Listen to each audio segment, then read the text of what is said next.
Good morning everyone welcome back to my channel. आशा करी तोमरा सबाई खूब भालो आछो और सुस्थ आछो। बाजे एखन घड़ीते 10:30 मतन और एखन थेके भिडियोटा शुरू करलाम।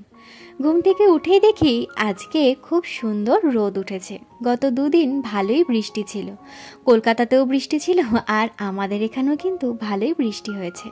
तो रोदटा ठीक करे ओठेনি, ताई ट्रलिटाও আর रोदे देওয়া হয়নি। তাই সকাল সকালই ট্রলিটা আগে রোদে দিয়ে নিলাম। আরও একটা ট্রলি আছে যেটায় জামা কাপড় ভর্তি, ওই ট্রলিটা বের করে একটুখানি রোদে দেব, ব্যাস তাহলেই হয়ে যাবে। আর এখন দেখো চলে এসেছি ঘরের জামা কাপড়গুলো গুছিয়ে নেওয়ার জন্য।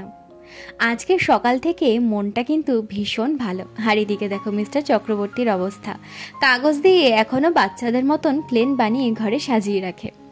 তো যাই হোক, যেটা তোমাদেরকে বলছিলাম, বেশ আজকে সকাল থেকে মনটা ভীষণ খুশি, জানো তো। এত সুন্দর একটা খবর পেয়েছি যেটার কারণের জন্য মন খারাপ থাকলেও খুশি হতে বাধ্য। আর সেই খুশির জন্যই কাজে কর্মে কিন্তু ভালোই মন বসেছে আজকে। তাই ভাবলাম যে সকাল সকালই সমস্ত কিছু গোছাগুছিটা শুরুই করে দিই। হাতে আছে মাত্র আর 5টা দিন মতন, তো এরপরে আর সময় পাবো না। তো সেই কারণের জন্য ঘরের এক্সট্রা কাজগুলো আজকে থেকেই শুরু করে দিলাম। ভালো খবরটা তোমাদের তো বলাই হলো না। ভালো খবরটা হচ্ছে, গত বছর পুজোর সময় আমরা অনেক আশা করেছিলাম যে আমরা 1 মাসের ছুটি পাবো। তো সেই সময় হলো না, কারণ ওর ইনসেন্টিভ হওয়ার কথা ছিল সেই সময়টায়। তো সেই কারণের জন্য আমরা কিন্তু পুজোতে মাত্র 18 দিন থেকে চলে এসেছি, কিন্তু এইবার আমরা কিন্তু 1 মাসের ছুটি পেয়ে গেছি। আর এই খবরটা জানতে পেরেছি গতকাল রাত্রেবেলা খবরটা শোনার পর থেকে মনটা এতটা ভালো হয়ে গেছে কি বলবো। বাড়ির সবাইকেই জানিয়েছি, মা বাবা শ্বশুর শাশুড়ি 2 ননদ সবাইকেই জানিয়েছি খবরটা। শুনে সবাই ভীষণ খুশি। আমার মা আর শাশুড়ি মা তো প্রথমে বিশ্বাসই করেনি যে আমরা সত্যি সত্যি 1 মাসের ছুটি পেয়েছি। এই 1 মাসের ছুটিতে যে কত কিছু করবার প্ল্যান তৈরি হয়ে গেছে কালকে রাত্রে থেকে, কি বলবো। মিস্টার চক্রবর্তীর একটাই কথা, আমরা এতদিন কলকাতায় যাই ঠিকই, কিন্তু কোথাও ঘুরতে যেতে পারি না। এটা তো একদমই সত্যি কথা। বিয়ের পর থেকে আমরা দুজনে কোথাও যেতে পারিনি। বাড়িতে যাই, সব আত্মীয় স্বজনদের বাড়িতে ঘোরা হয়, কিন্তু নিজেদের মতন করে যে কোথাও যাব সেটা কিন্তু হয়ে ওঠে না, একমাত্র সেটা সময়ের জন্য। তো এইবার যখন 1 মাসের ছুটি পেয়েছে, কালকে থেকে জানো তো মিস্টার চক্রবর্তীর সব প্ল্যান শুরু হয়ে গেছে, কবে কোথায় যাবেও। বিয়ের পরে বলো বা বিয়ের আগে মিস্টার চক্রবর্তী কিন্তু কলকাতায় আমাদের এত সুন্দর সুন্দর ঘোরার জায়গা রয়েছে, সেই জায়গাগুলোর মধ্যে কিন্তু কোথাও যায়নি। আগে যখন কলকাতার অফিসটায় থাকতো তখন নিকো পার্কের সামনে দিয়ে যেত, কোনোদিনও নেমেও নাকি নিকো পার্কে ঢোকেনি, কোনো দিনই না। ইকো পার্ক গেছিলো সেই বহু বছর আগে। তারপরে তো এখন অনেক পরিবর্তন হয়ে গেছে। তবে ওর জায়গায় যদি আমি বলি, আমি কিন্তু অনেক ঘুরে নিয়েছি। কারণ কি বলতো, আমার দিদি যখনই কোথাও ঘুরতে যেত আমাকে কিন্তু সাথে করে নিয়ে যেত, সেটা শপিং হোক বা কোথাও ঘোরার জায়গা। ও বিয়ের পর থেকেই, হ্যাঁ প্রথম ওরা দুজনে যেত, আর তখন কিন্তু আমি একটুও বায়না করতাম না। তার কারণ ছিল আমার বাবাকে তো ভীষণ ভয় পেতাম। বাবা যদি বলে দিত যে না ওরা দুজনে যাবে, তুই যাবি না, তাহলে আমি আর যেতামই না, এই রকম ছিল। তারপর তো দিদি জোরজাবস্তি করে নিয়ে যেত।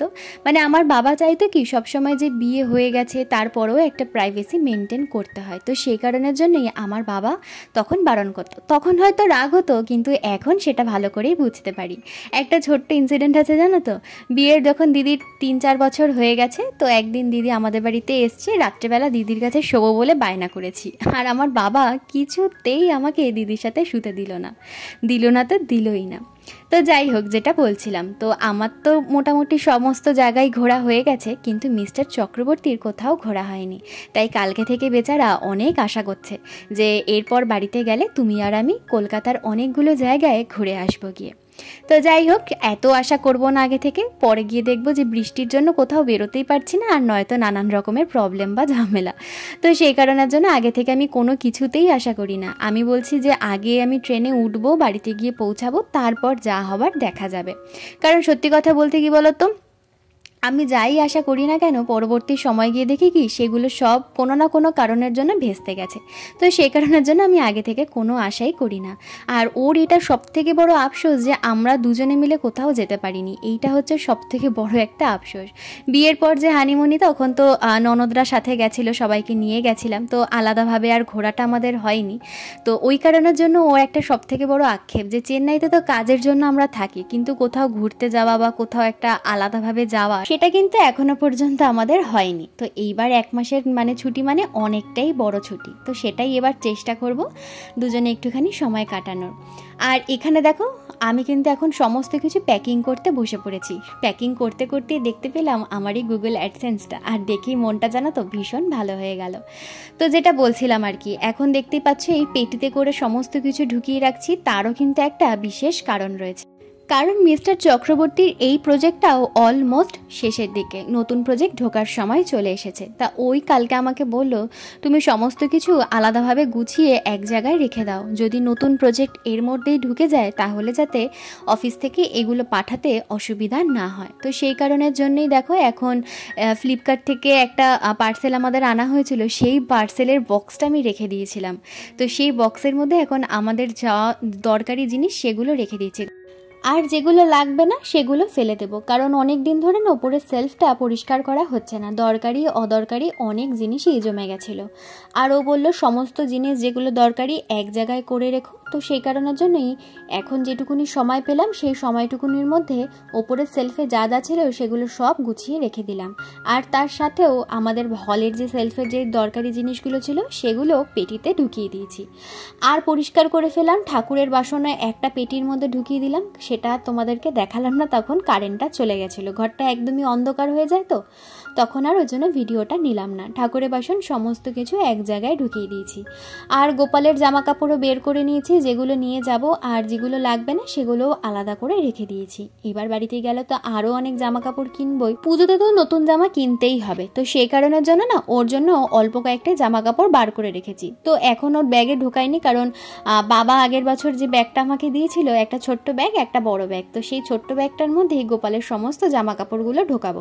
তবে আর এখন ঢোকাবো না, জামা কাপড়গুলো রোদে দিয়ে তারপরে কিন্তু ঢোকাবো। আর একটু আগে থেকে যেন ভালো বৃষ্টি কিন্তু শুরু হয়ে গেছে।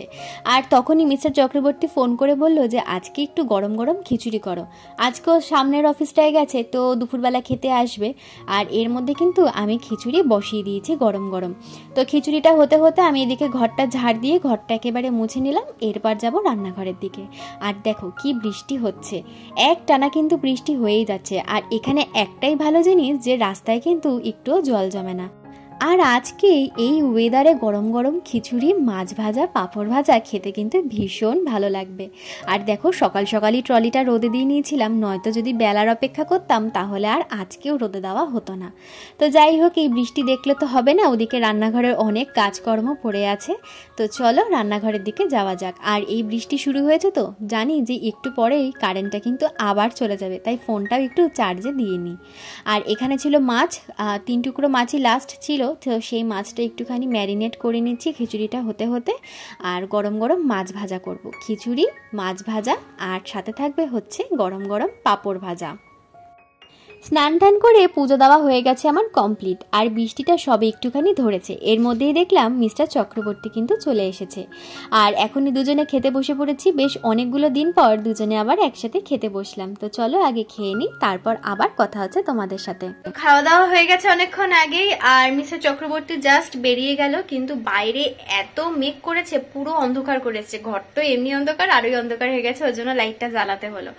তো সারাদিনের আজকে ভিডিও দেখতেই পেলে, আজকে মেনলি এই জায়গাটা পরিষ্কার করা হলো। পরিষ্কার মানে কি, যেগুলো দরকারি জিনিস সেগুলো পেটিতে ঢুকিয়ে রাখলাম, বললামই যে হাতের সামনে রাখতে, বাই চান্স যদি দরকার পড়ে তাহলে যাতে ওরা নিয়ে যেতে পারে। তো এই হচ্ছে ব্যাপার। আবার দুপুরবেলা থেকে বসবে হচ্ছে জামা কাপড়টা গোছানোর জন্য, কারণ ম্যাক্সিমাম জামা কাপড় আমাদের লাগবে, কারণ 1 মাসের জন্য যাচ্ছি। এবার ভালো জামা কাপড় বলো বা যেগুলো আমাদের সবটাই এইখানে। তো 1 মাসের জন্য গেলে সেই জামা কাপড়গুলো তো নিতে হবে। তো সেই জামা কাপড়গুলো ঢুকিয়ে রাখছি, আর 2খানা সেট বাইরে বের করে দিচ্ছি, রাখবো আর কি। আমারটা আর ওরটা দুজনেরই অফিসে যাওয়ার জন্য ওর 2টো সেট নামানো থাকবে, আর আমি যদি বেরাই কোথাও তার জন্য 2খানা সেট বাইরে বার করা থাকবে। আর যেগুলো যেগুলো লাগবে সেগুলো তো ওই ট্রলিতে ঢুকিয়ে নিচ্ছি, যেগুলো নিয়ে যাব। আর যেগুলো লাগবে না সেগুলো হচ্ছে আরেকটা ট্রলি রয়েছে, সেই ট্রলিতে ঢুকিয়ে রাখবো। তো এইরকম ভাবে আর কি দুপুরবেলা থেকে আর কি ব্যাপারটা করতে হবে, মানে শুরু করতে হবে, নয়তো না লাস্টের দিকে হিমশিম খেয়ে যাই। প্রত্যেকবার তাই হয়, লাস্টের দিকে করতে যাই, তারপরে আর সময় এসে কোলাতে পারি না। তো ওই কারণের জন্য এবার আগে থেকে শুরু করেছি। আগের বারও খুব একটা অসুবিধা হয়নি, কিন্তু প্রথমবার খুব অসুবিধা হয়েছিল। তো যাই হোক, এই হচ্ছে ব্যাপার। 6টা দিন আর বাকি আছে, দেখতে দেখতে আনন্দে কাজকর্মগুলো হয়ে যাবে। আবার একটা ভাবি যে বাড়িতে গেলেই না আবার সেই চলে আসার জন্য মনটা খারাপ হয়ে যাবে। আর এবার 1 মাসের জন্য যাচ্ছি, এবার সত্যি সত্যি মনটা ভীষণটাই খারাপ লাগবে। তো যাই হোক, কিছু করার নেই, এরকম ভাবেই মানিয়ে গুছিয়ে নিতে হবে। আগে যাই, তারপর আসার চিন্তাটা দেখা যাবে। তো চলো, আজকের জন্য ভিডিওটা এখানেই শেষ করে দিচ্ছি। দেখা হচ্ছে আগামীকাল নতুন আর একটা ভিডিও নিয়ে। ততক্ষণের জন্য সবাই সুস্থ থেকো, ভালো থেকো। আর আমার ভিডিও যদি তোমাদের ভালো লেগে থাকে তাহলে অবশ্যই আমার চ্যানেলটা সাবস্ক্রাইব করে দিয়ে আমার পাশে থেকো। আর আরেকটু বেশি ভালো লাগলে একটু লাইক করে দিও, আর কমেন্টে জানিয়ে দিও কিরকম লাগলো। তাহলে আজকে এখানে শেষ করলাম, টাটা।